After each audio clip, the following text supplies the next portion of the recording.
بسم اللہ الرحمن الرحیم۔ نورانی قاعدہ میں آج تختی نمبر 26 پڑھیں گے۔ اس سبق میں وقف کی علامتیں دکھلائی گئی ہے اور اس کی تشریح کی گئی ہے۔ علامات کہتے ہیں نشانات کو اور وقف کہتے ہیں ٹھہرنے کو۔ تو علامات وقف کا معنی ہوا ٹھہرنے کے نشانات۔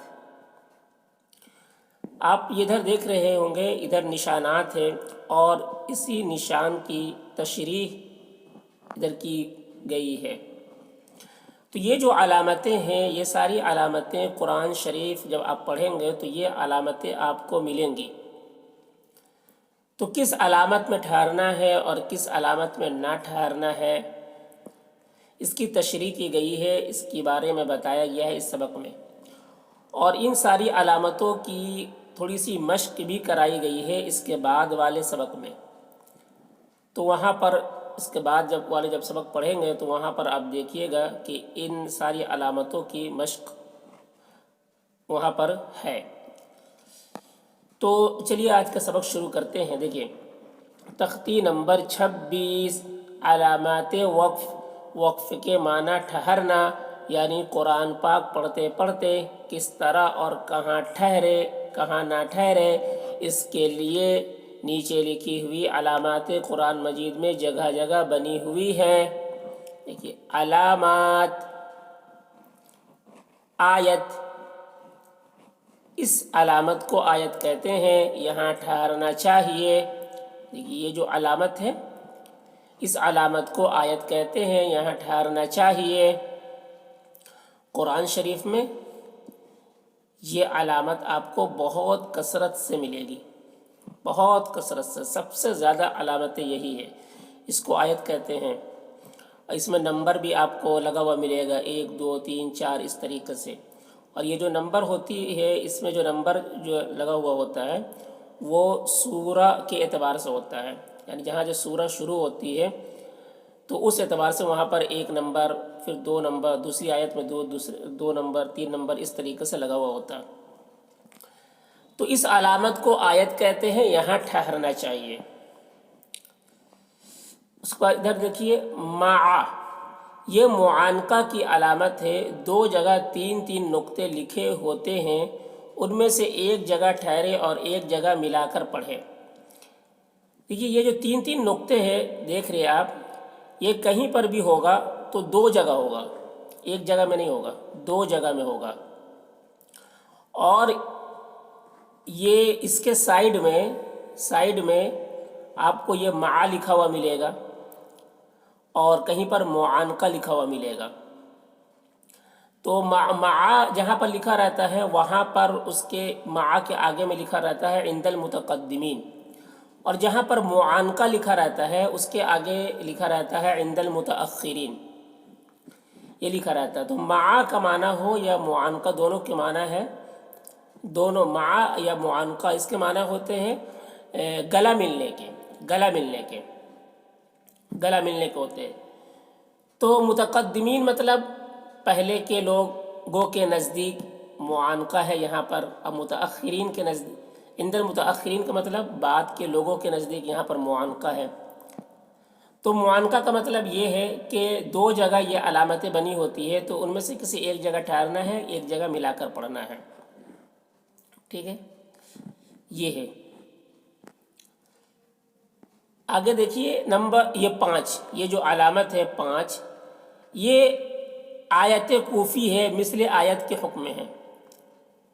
یہ جو علامت ہے آیت کوفی،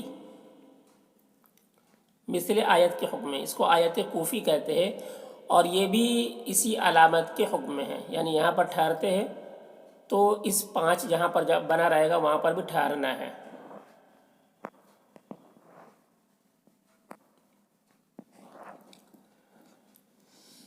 قف، یہاں ٹھہرنا بہتر ہے اور نہ ٹھہرے تو کوئی حرج نہیں۔ قف یہ علامت جہاں پر بنی رہے گی وہاں پر ٹھہرنا بہتر ہے، ٹھہر جانا چاہیے، اور نہ ٹھہرے تب بھی کوئی حرج نہیں ہے، آپ ملا کر بھی پڑھ سکتے ہیں۔ میم، یہ وقف لازم کی علامت ہے، اس پر ٹھہرنا ضروری ہے۔ یہ میم، یہ علامت جہاں پر بھی بنی ہوتی ہے تو اس کے سائڈ میں بھی وقف لازم لکھا ہوتا ہے، سائڈ میں وقف لازم لکھا ہوتا ہے، تو یہاں یہ وقف لازم کی علامت ہے، اس پر ٹھہرنا ضروری ہے، تو ٹھہر جانا چاہیے اس علامت پہ۔ تو وقف مطلق کی علامت ہے، اس پر ٹھہرنا چاہیے۔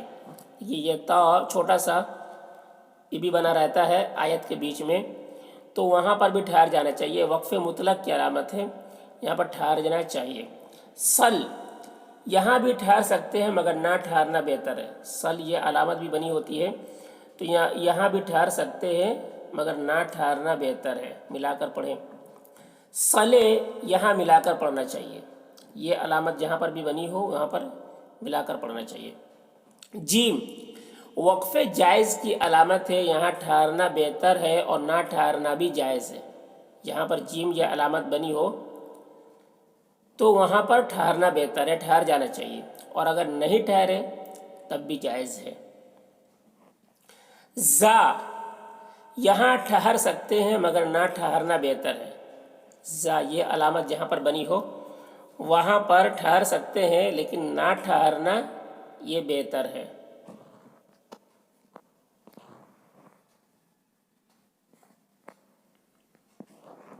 لام الف، یہ علامت کہیں آیت پر ہوتی ہے، یہاں ٹھہرے یا نہ ٹھہرے مطلب نہیں بگڑتا، اور جہاں عبارت کے درمیان لام الف ہو وہاں نہ ٹھہرے ورنہ مطلب بگڑ جائے گا۔ تو دیکھیے لام الف یہ کبھی آیت کے اوپر بھی بنی ہوتی ہے، آیت جو بھی پڑھے گول نشان اس کے اوپر بھی یہ لام الف بنا ہوا ہوتا ہے، اور کبھی آیت کے بیچ میں بھی بنا ہوا ہوتا ہے۔ تو آیت کے اوپر جب بنا ہو تو وہاں ٹھہرے یا نہ ٹھہرے مطلب نہیں بگڑتا ہے، یعنی وہاں پر ٹھہر بھی سکتے ہیں اور ملا کر بھی پڑھ سکتے ہیں۔ اور اگر یہ لام الف آیت کے بیچ میں ہو، مطلب اس آیت کے اوپر نہ ہو بلکہ آیت کے بیچ میں ہو یا لائن کے بیچ میں ہو تو وہاں پر نہیں ٹھہرنا چاہیے۔